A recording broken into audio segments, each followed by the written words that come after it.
Peraturan perundang-undangan mengenal jenis dan hierarki yang sudah ditetapkan di dalam Undang-Undang Nomor 12 Tahun 2011 tentang pembentukan peraturan perundang-undangan.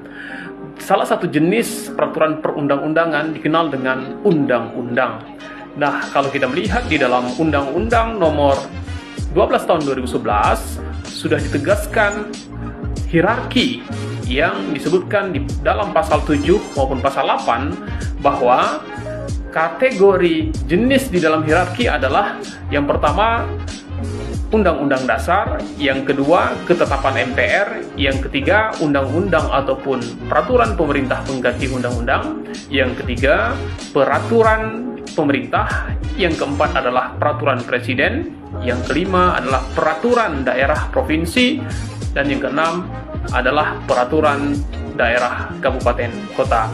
Kalau kita menelisik salah satu jenis yang namanya undang-undang, maka undang-undang itu dapat dilakukan dalam dua bentuk pendekatan, yakni adalah undang-undang dalam pendekatan material dan undang-undang dalam pendekatan formil. Nah, undang-undang dalam pendekatan material, kita melihat substansi ataupun isi di dalam suatu undang-undang tersebut. Misalnya kita melihat norma-norma dalam bentuk frasa, potongan kalimat yang ada di dalam substansi bunyi pasal. Nah, itu adalah kategori pendekatan undang-undang dalam konteks material. Nah, undang-undang dalam konteks formil, kita melihat sebuah undang-undang itu dalam proses tahapan prosedur pembentukannya. Undang-undang tidak ujuk-ujuk hadir dilahirkan. Undang-undang berasal dari sebuah perencanaan. Makanya sebelum lahirnya undang-undang, maka undang-undang itu disebut sebagai rancangan undang-undang.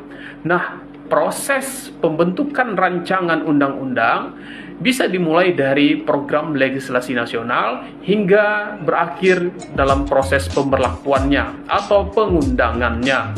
Nah, ini adalah bentuk undang-undang dalam konteks formil.